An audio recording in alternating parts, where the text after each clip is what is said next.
We are the Cat's Whiskers, and this is My Top Line.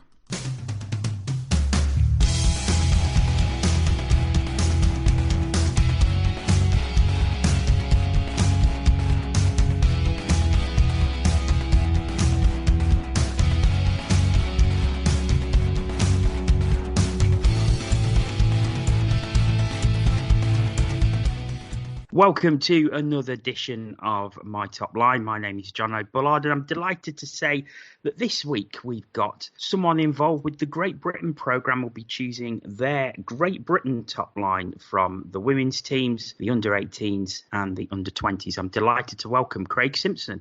Hi, John. Thanks for having me.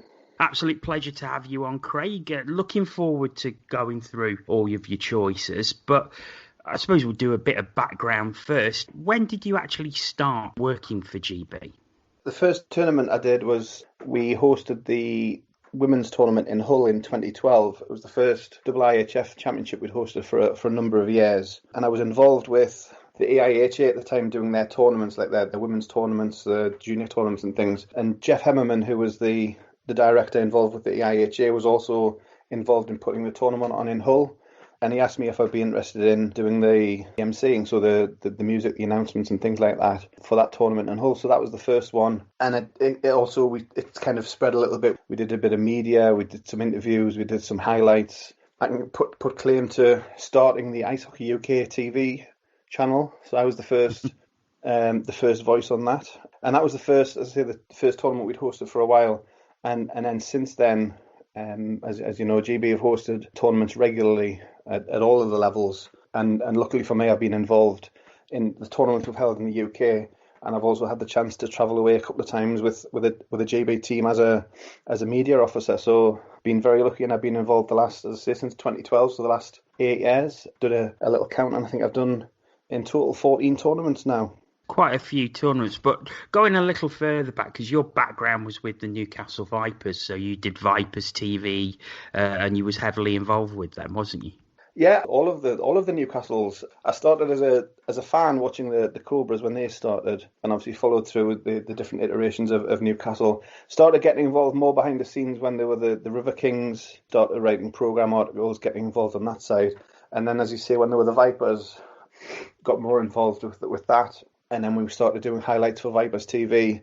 I was doing commentary, I was doing interviews, and the last couple of years I was doing a little kind of intros and outros and things, so kind of the face of Vipers TV. So that was the last 3 or 4 years of the Newcastle Vipers. And then through knowing people at Newcastle, that's how I got involved with the EIHA events and the conference and the juniors and that sort of thing. That's how it kind of all led into one into another. And once you're kind of known in the system, the opportunity came, and that's how it kind of got involved.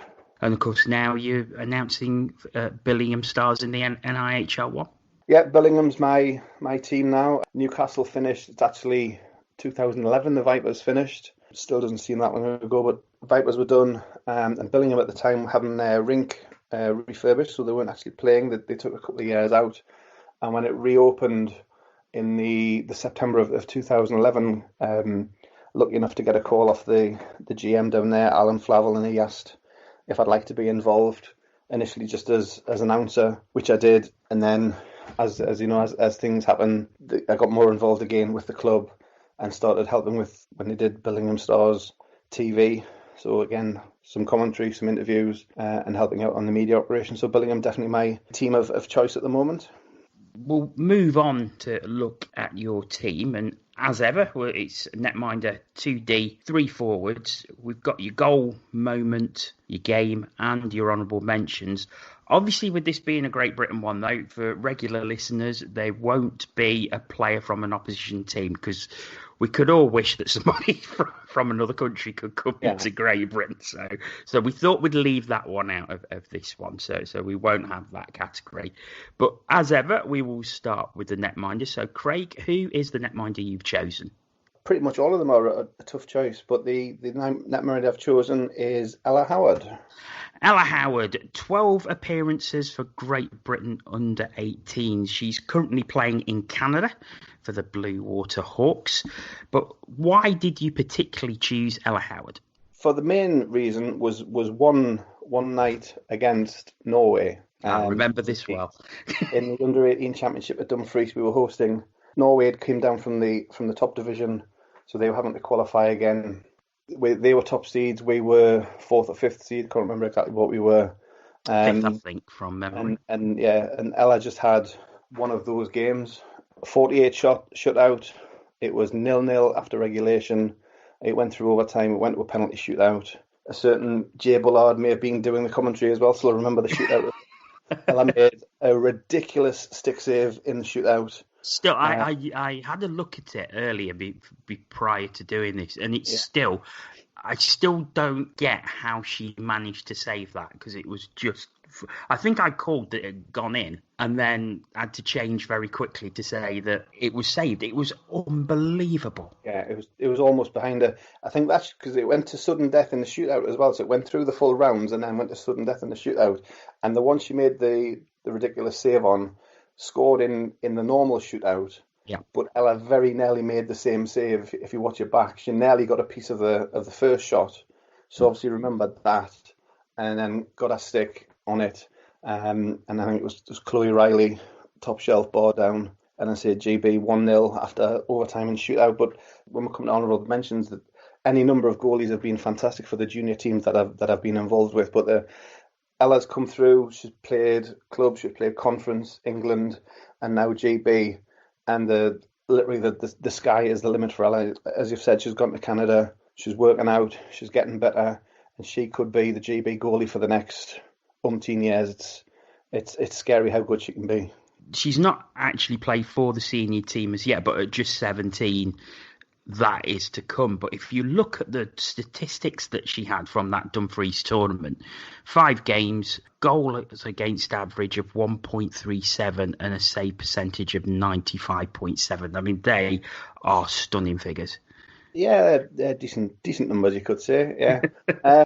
I mean, she's a tall goalie, and she uses her size very well, but she's very mobile. She covers the net really well, and she learns from her coaches as well. She does a lot of work, and when she was with GB, she did a lot of work with the GB goalie coaches, and obviously she's gone and bettered herself. She's gone over to North America, and she's learning from really top quality coaches. And as I say, the sky's the limit. Of course, there's another great netminder in Emma Nichols, who's around the same age, who was also in that Great Britain under-18 squad until she unfortunately suffered an injury. Do you think it helps Ella, the fact that she's got someone as good as Emma Nichols to push her?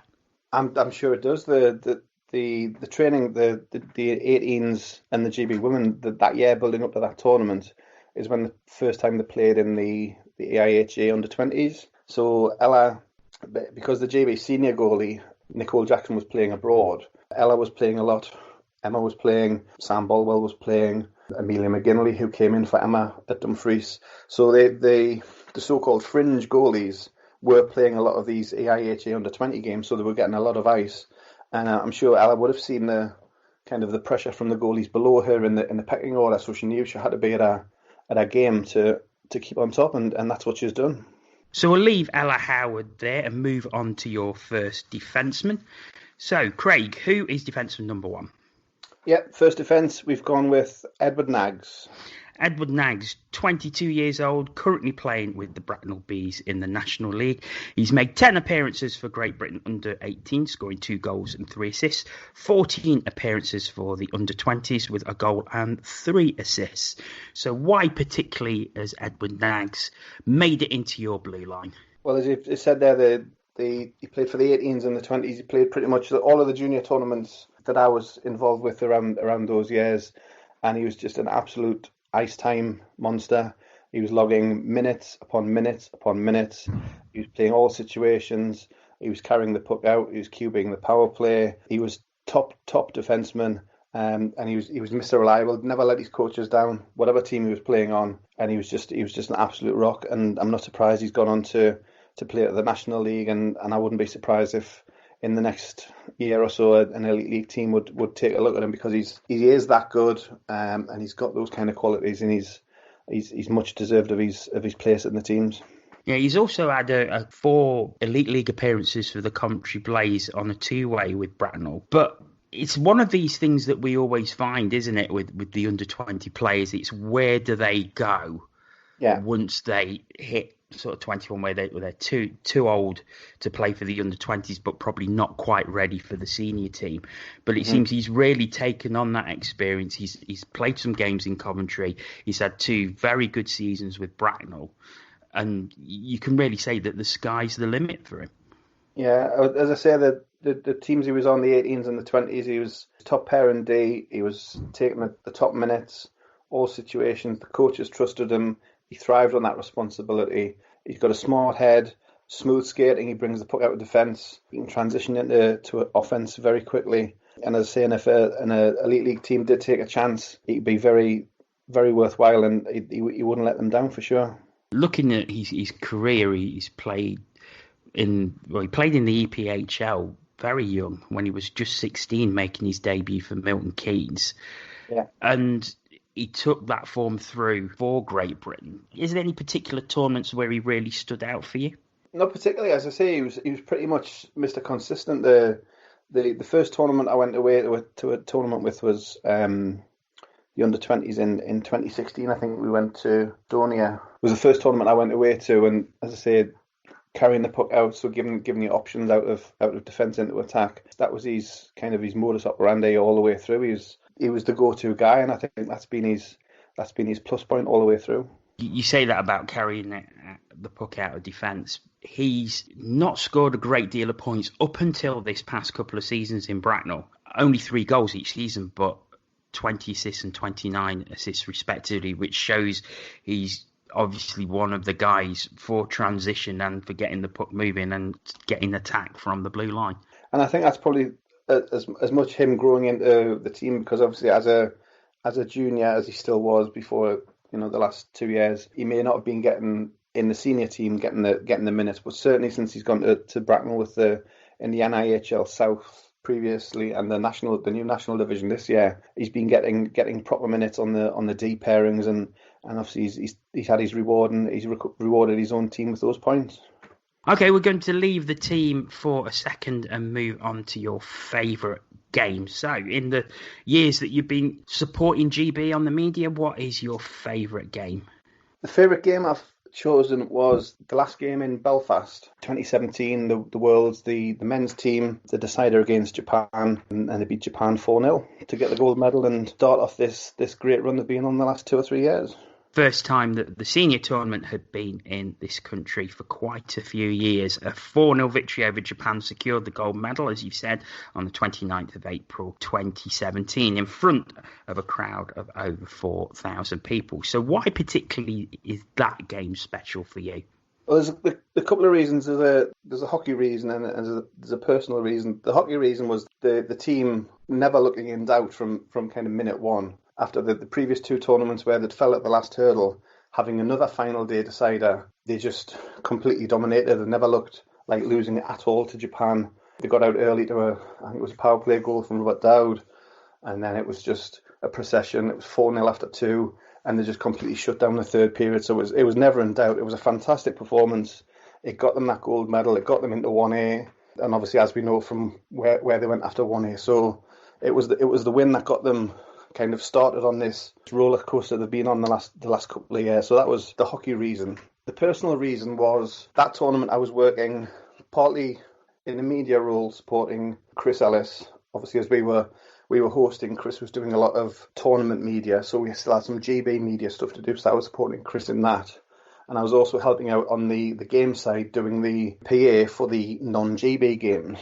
And the Belfast Giants announcer, David McCalmond, was doing the GB night, which was fine, until we got to the final day on the Saturday. And when I got to the rink on the Saturday morning, found out David wasn't going to be available. So they said, did I want to do the PA for the GB game? And I obviously thought about it for like a second. And why that was special, because that then completed for me personally, because I'd started doing all the tournaments that we'd hosted since 2012.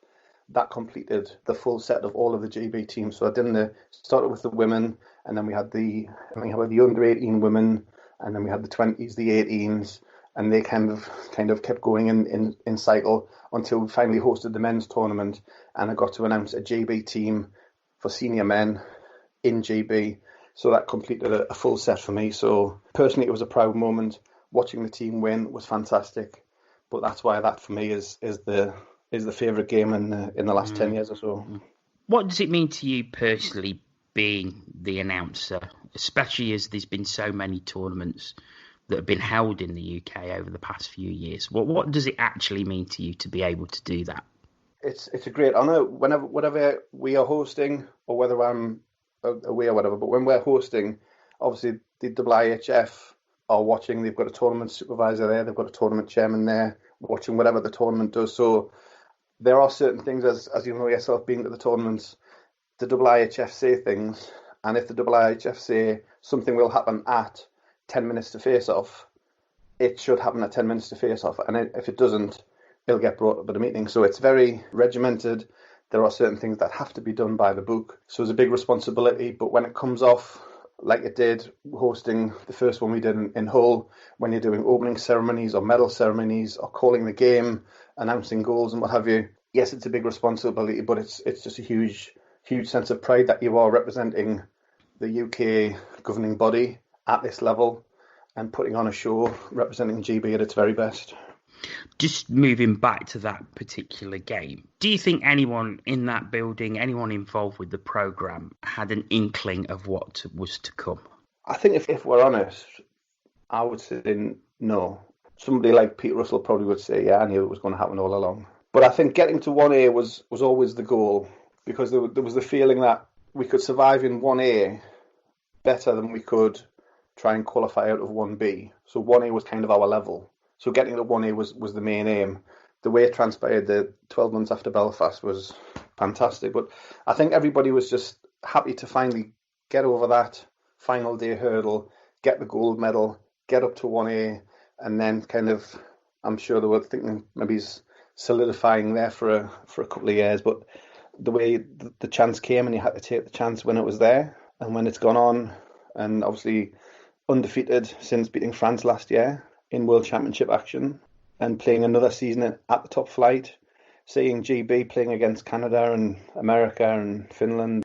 When we qualified, I still couldn't get my head round our players' names being alongside some of their names. And then when I was watching it happening, I still couldn't believe it was happening, but it was been fantastic. But if you'd said in Belfast, oh, in 2 years we're going to play Canada, I would have said, yeah, right, okay. I wouldn't have believed it, but dare to dream, I believe, is the... It is. No, that is the mantra, isn't it? Yeah. And it certainly fits with what is essentially a fairy tale story, it has to be said. It was, yeah, 100%. Yeah. Okay, let's head back to your team now, Craig. So, defence number 2. Yeah, and we've gone back to the women's game, and we have on defence Beth Schoon. Beth Schoon, 25 years old, of the Kingston Diamonds, has played 14 games for Great Britain under-18s with 1 goal and 3 assists, and has also played 30 times for the senior team with 1 goal and 4 assists. So, why particularly Beth Schoon? So, as I said off the top, and before we did this, the messages back and forward, defence was where I struggled, like, narrowing it down, because nobody, apart from possibly Nagsy, nobody really stood out as a stud defenceman. So I had to look at what they'd done over that time. And when you look at Beth's record, as say the numbers you've just put out there, 14 games for the under-18s, 30 games for the seniors, and again, she's another, obviously, as I said, the points, she's not a great contributor at the offensive end, but defensively, she's strong. I know women's a non-checking game, but some of the best hits we've seen in the tournaments we've hosted have been by Beth Schoon, penalised or otherwise. But Beth's not afraid to put the body there, and then when she does let the slap shot go, I say you've only a couple of goals to show for it. Big booming slap shot, but certainly playing, let's say, 30 tournaments, must be 6 full seasons with the seniors. Again, it's just a number one dependable first name on there by the coaches. Gets put in the situations again, as they're not called on to chip in with the points, but just a top player, and say gives her all game in, game out. You think with 30 games played at senior level, you expect a veteran, but then you look and she's only 25 years old. And to have had that many campaigns at just 25, and she's probably got at least another 6, maybe more ahead of her. Yeah, and a lot of those times were where quite a lot of the players would have been playing. They would have been playing under 18s at the beginning of the season. So their tournaments, I think, generally in November. So they're playing for the GB under 18 women in November, a full World Championship, and then coming to end of March, beginning of April, another full World Championships for the senior women.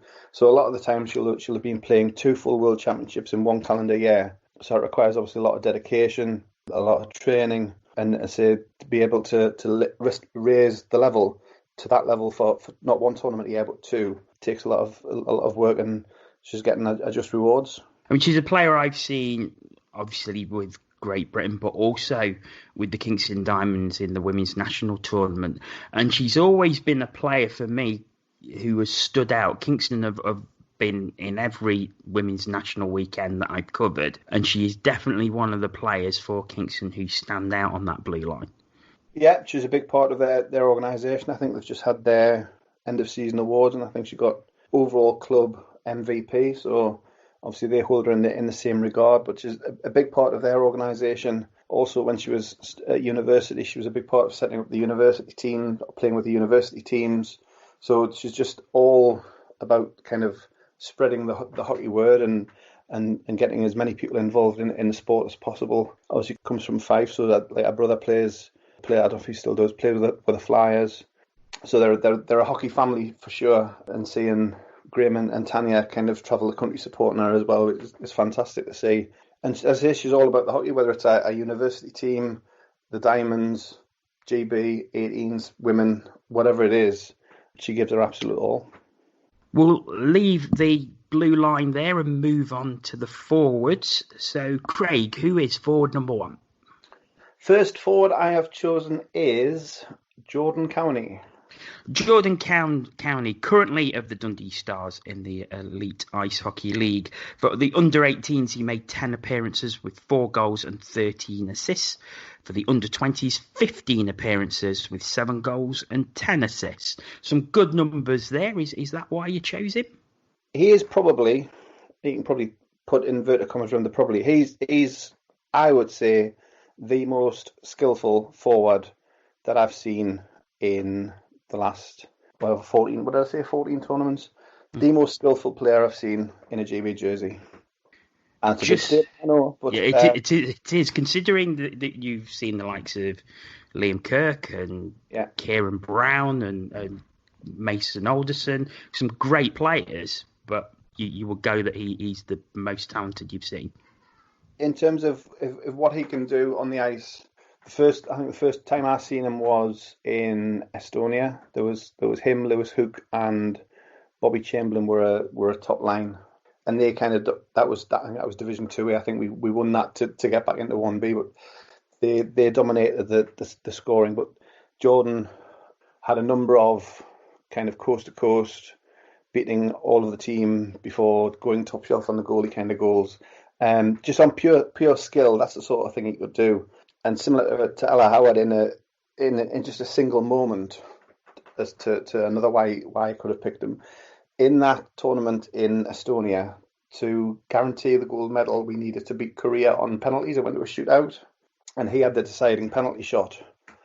And on a deciding penalty shot to win a gold medal, he pulled out the Forsberg. Kind of, when he leaves it round the back and just tucks it in behind the goalie. Yeah. He does that on a must-win penalty shot kind of thing. Supremely skilled, supremely confident. I'm pleased he's still playing at the Elite League.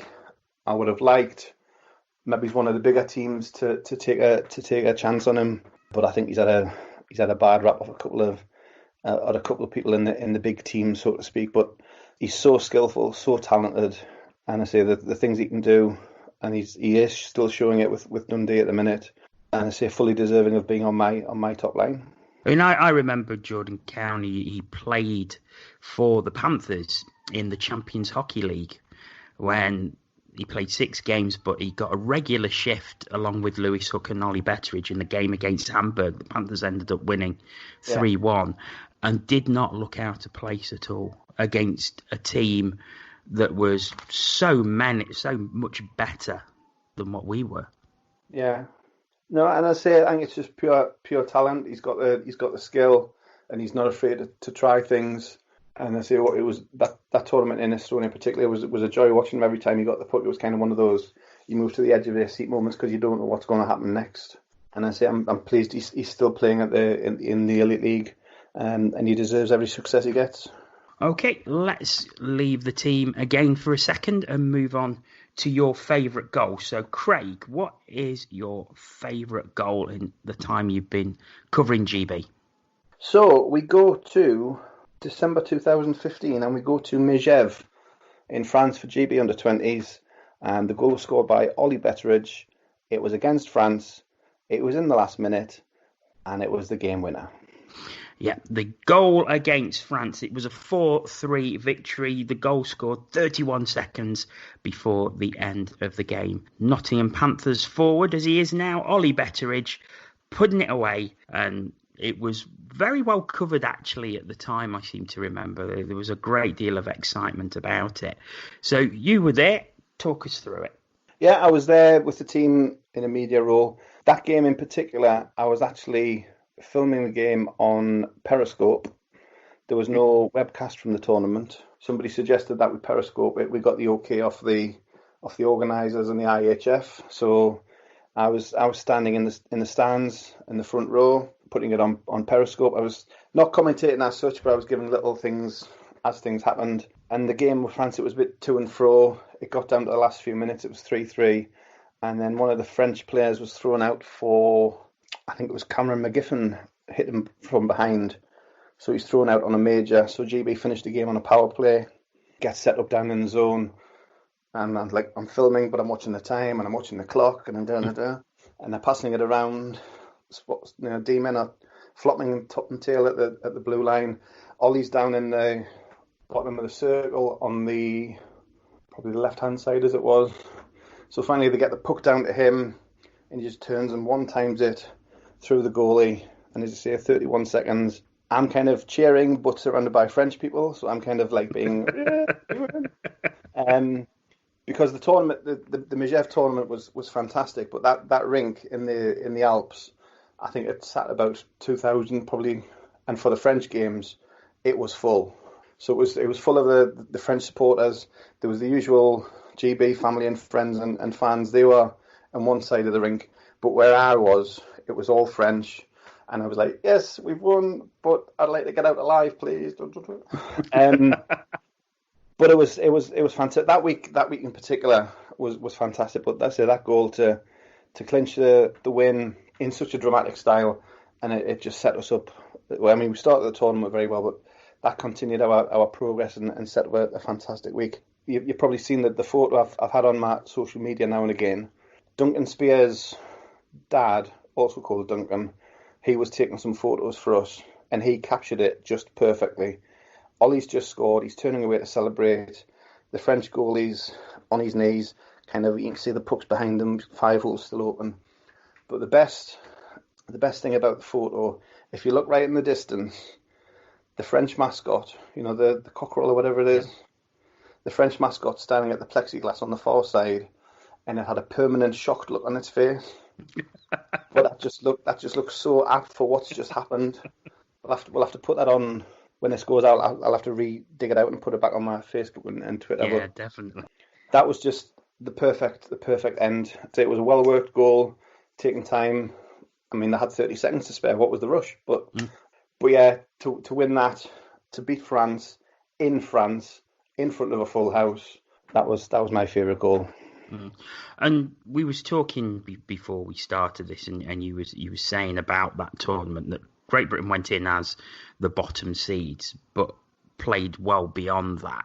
Of course, Japan had pulled out, which meant that there was a bit of rejigging of the fixtures. But to come away from that tournament with the results they did, it was a pretty Herculean effort. Yeah, that was our first game back in Division 1. So we won the gold in Division 2 the year before. So we're playing in Division 1B, going to think it was all about surviving and just staying in the division. And then, as you say, a couple of weeks before the tournament, Japan pulled out. I think that was the Charlie Hebdo terrorist thing? I think there was some terrorist thing in France. Yes, I think it probably was. And the Japan team just refused to travel. So we knew that we were safe because Japan would be relegated. That's how IIHF work. Good reason or not, you don't turn up to a tournament, you're relegated. So we knew from then it was, well, instead of survival, let's just go and see what we can do. And we started off the week, we played, I think Slovenia were top seeds. We played them first game and we won in OT. Lewis Hook scored the OT winner for that one. We lost to Poland, which unfortunately ended up costing us a higher medal than we got. Then we beat France, we beat Ukraine. And on the last night when we should have been playing Japan, we were sitting out, so we had a day off. So we went to watch the final game, which was France-Poland. And we were kind of cheering for one team, because the way it finished up, ourselves, France and Poland all finished up on the same number of points, and we'd all beaten each other once. So we'd beaten France, France beat Poland, Poland beat us. So it went down to goals, and because Poland had give us a bit of a beating, as it were, I think it was 7-3 they'd beaten us.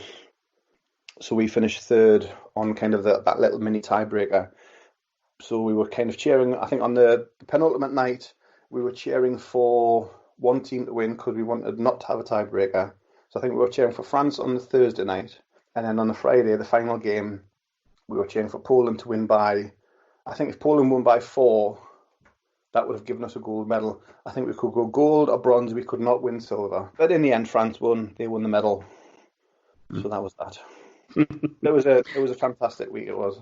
Okay, we'll go back to your team and your second forward. So, Craig, who's forward number 2? Yeah, we've gone to Saffron Allen. Saffron Allen of the Solihull Vixens played 15 games for the under-18s with 11 goals and 11 assists and has 44 senior appearances with 15 goals and 17 assists and was the Great Britain captain at the last senior tournament they played in Dumfries. So why have you gone for Saffron? As I said, points. She's led the teams at under-18. She was part of the first tournament we did in Dumfries. She's graduated up to be GB captain. She's like a big part of the team, getting everybody together. But a big part of Saffron is just her kind of never say die. I can't remember exactly what the year was, but a few years ago when she was playing with GB in the Olympic qualifiers in China, she suffered a back injury, which fused two of her vertebrae, completely went, and she basically couldn't move, couldn't walk, and she was out of the game for more or less a year, and she was told unlikely she'd play hockey again. And that was a few years ago, and now she's gone on to be GB captain. So the work she's done to come back from that initially, I mean, I spoke to her a couple of times during our rehab, and then she's obviously come back to play club, and then she got back into the GB team, so that was fantastic. Having gotten over that, and then got to the GB senior team, hosting the tournament on home ice, you've been named captain. In the last warm-up game before the tournament, she had another injury. I think she broke, it was a leg or an ankle. And again, just the sheer determination. She's not, like, she wouldn't be told, you're not playing. She's kind of did her physio, did her rehab, got back to skating, got back fit enough, and then sort of led the team as captain in that tournament. And we got a medal out of it as well.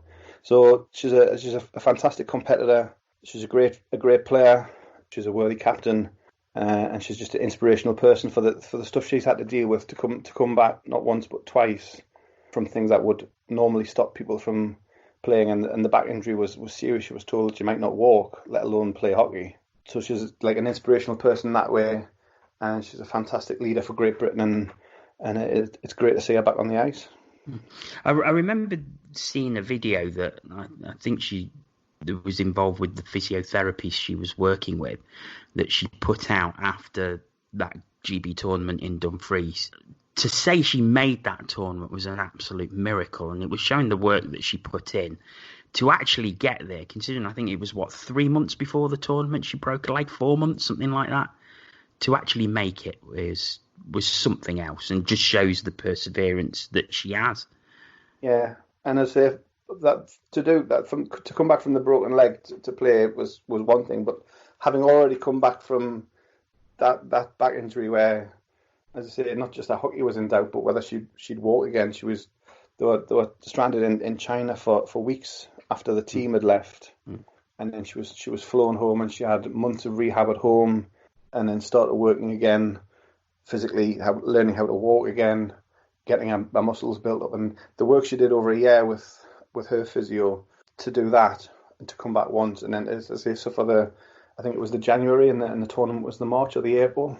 Yeah, Had a broken leg, and again to come back from that, and I think part of her drive from the first injury is why she's gone on to the career she has. She's now a sports therapist herself, and kind of helps from the other side of things. A lot of because of what she went through the first time with Kirsty Hopgood, who helped her through the first physio, drove her down that career path as well. So she's just a fantastic inspiration from what she's done, and I say it's great to see her when she's playing well for a club. Obviously Solihull and Bracknell have had a good rivalry at the top of the Elite League for the last couple of years. It would have been good to see that play out at Sheffield this season, but it wasn't to be. But I'm sure she'll be back again, and whenever the season starts again, ready to go again, and good luck to her. Yeah, I'm sure she will, and still another one only 25 years old, so again has got many years ahead of her at the top of the women's game. Okay, let's move on to your final forward choice. So who is your final forward, Craig? Yeah, final forward we've chosen is Liam Kirk. Liam Kirk of the Peterborough Petes in the OHL. 15 appearances for the under-18s, 12 goals, 6 assists. 15 appearances for the under-20s with 14 goals and 18 assists. He's made 11 appearances for the senior side as well, but has yet to register a point. He is, of course, an NHL draft pick with the Arizona Coyotes in 2018. He was picked in round 7, number 189 overall. So, Craig, why particularly Liam Kirk? As you say, he played for the 18s and the 20s. Again, a lot of the time, like a couple of other players we've mentioned, playing the two tournaments in the same year. So once he was eligible for 18s and 20s, he would generally play both, unless he had his commitments in elsewhere. Again, at that level, he was a dominant player, as the stats suggest, and he was particularly the last couple of years, as he was getting the attention of the draft picks and playing for Sheffield, and then when he was drafted by Peterborough in the OHL, playing as a Peterborough Pete for GB, having that pressure on him, but still he didn't seem to faze him. He still put in the performances. He was still leading the team on the ice, but kind of leading them by his performances, but leading them kind of as a captain figure as well. And I say there was one year, I think it was the year the men were in Hungary, so he played 18s and 20s and GB men, so he won medals in all three. And I think he got a mention in the IHF for that, and that was a kind of a unique little thing that he did. But he's just, as I said, we all know what Liam can do, but the fact that he's done it consistently with a GB shirt on at whatever level he's played at, and despite he's had this pressure the last few years of being, Liam's going to play in the NHL, he's going to do this, he's going to do this, but he still turns up at the tournaments and he puts GB first, and he still puts in the performances, still scores the goals, puts the team on his back when he needs to, whether he needs to do it himself or whether he's a pass or a goal or needs to chivvy somebody up or to help other players. He'll do what's needed, and it doesn't seem to faze him at all. I remember particularly the tournament in Dumfries, the under-20s, and he was outstanding in that tournament. 7 goals, 7 assists. He was voted the top forward. He was the top point scorer in the tournament. Unfortunately, Great Britain couldn't get the gold medal, but he captained the team, and I remember particularly if they wasn't playing well, he would do something. He would go up, he would score a goal, or he would make a play, and he would give the team a lift. He had that ability of just dragging the team up with him. It was obvious he was head and shoulders above most of the players on the ice, but he was such a good leader and a good team player. He could drag the team with him. He could, but he was still still one of the team. He didn't put himself above everybody else. Even the last couple of years when he was coming in from Peterborough to play, he's still Liam from Yorkshire. He's still one of the lads. He's still a GB player. He doesn't kind of put himself above everybody else, and he still kind of mucks in and gets on with everything. And obviously you've kind of interviewed him and stuff. He's a joy to speak to. He'll do anything for a media kind of opportunity. But as I say, more than that, he's because of the expectation is there, but he doesn't seem to let it get to him, and he just goes about his business very professionally. Like you say, a very grounded young man, very humble young man whenever I've spoken to him as well. Just quickly on the fact that he was drafted a couple of years ago, how big do you think that has been for the game in this country? The fact that a generation after Colin Shields and before that Tony Hands was drafted, we finally had another player drafted in the NHL. It undoubtedly was huge. It gave players something to aim for and say it is possible, because we had obviously Liam came back when he was available. He came back to Sheffield for the junior tournaments or for conference if he could help out in any way. So he did kind of buy into that kind of figurehead thing as well, where he was kind of coming on to speak to the younger players. I can remember one of the conference weekends. It might have been the first year we launched the Mighty Mites, which is the under nines, who did a little kind of half day training session and then did a game in between the England-Scotland game. And he came, Liam was home at that time, and he came down to the rink and he was speaking to the players before the game, and he was speaking to the kids and he was posing for photos and everything, and kind of, so that generation, the 9 who are probably 11, 12 years old now, have had that, well, Liam Kirk can do it, so why can't I, sort of thing, and kind of the next generation have got that inspiration. Okay, well, that completes your team. So, in goal, we've got Ella Howard. In defence, Edward Naggs and Beth Schoon. And then the forwards, Jordan Cowney, Saffron Allen, Liam Kirk.